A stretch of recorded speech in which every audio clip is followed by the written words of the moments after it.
What would you do tomorrow if you knew that you couldn't fail? There would be no easy road. You'd still experience struggle and hardship, but you'd have the assurance that one day you would achieve your goal. In Sylvia Plath's The Bell Jar, she dreams up the analogy of a fig tree. On it, each fig represents a different path that her life might take. A wife, a professor, an adventurer, and when she sits there staring at this tree, she wants them all. So she sits there unable to pick any because she recognizes that the choice to pick one fig means the loss of another. How many versions of herself does she kill in the choice to take that fig? How much potential is wasted and abandoned? It's all a bit sad, really. But towards the end of the analogy, Plath writes, "And as I sat there, unable to decide, the figs began to wrinkle and go black. One by one, they plopped to the ground at my feet." In her fear of becoming something that she might regret, she failed to become anything at all. And I realised then that the analogy wasn't there to make you fearful of everything you might lose if you make a choice. To me, it's there to make you realise that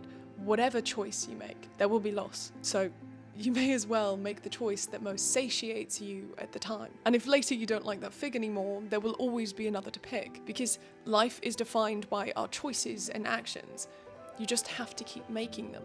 If you think back to the question that I asked at the beginning of this video, what would you do tomorrow if you knew that you couldn't fail? Did you have an immediate answer?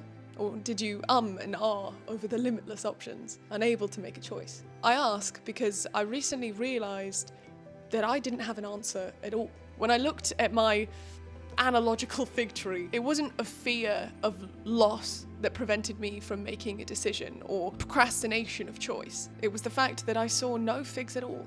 Me, the kid who was so ambitious that they wanted to be a doctor, a lawyer, an author, a BSL interpreter, an actor, a journalist, all at the same time, suddenly had no goals for the future, no burning ambitions.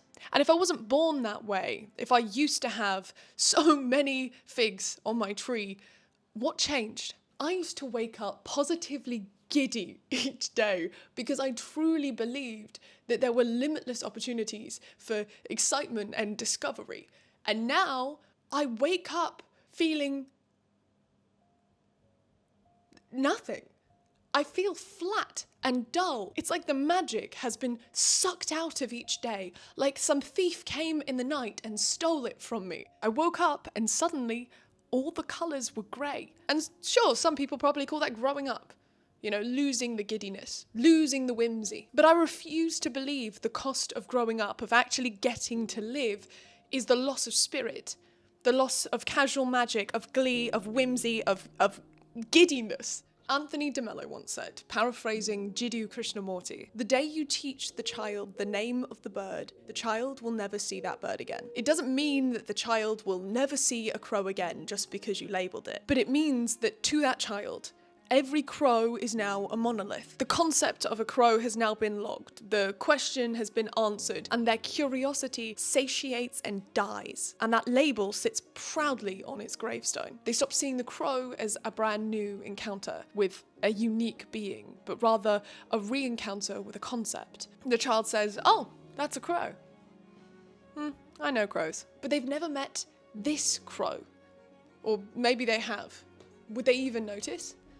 Would you? And once I'd learnt this, I started thinking that maybe this was where the magic went. Maybe my engagement with the world itself had become surface level and superficial, over-conceptualized and routine to such a two-dimensional sense that I don't even look at things as unique anymore. And so I've just started scrolling and scrolling on my limitless entertainment apps, hoping to find something that perfectly fills this insatiable void. But it's like putting all the shapes into the square hole.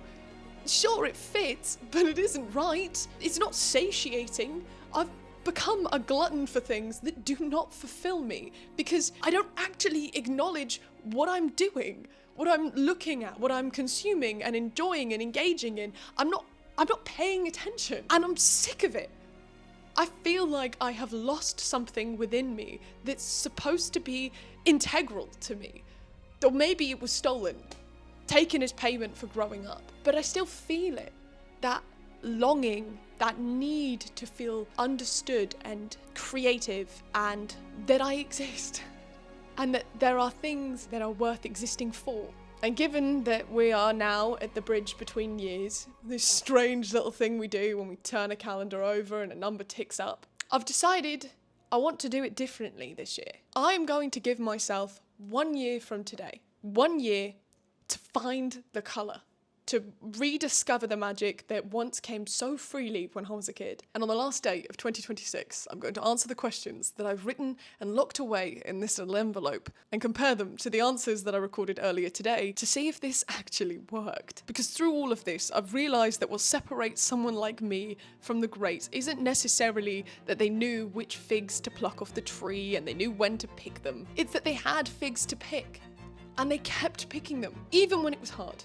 Even when they were uncertain and tired, even when they weren't sure that it was going to work out. And whilst this video isn't quite me plucking a fig, it feels an awful lot like planting a seed that I hope over the next 365 days of intentional nurture and care will grow into a damn fine tree. So if you're feeling lost and dreading 2026, a bit like I was, I invite you to come and grow figs with me, because I'm pretty sure this gardening thing is a whole lot more fun when we're doing it together.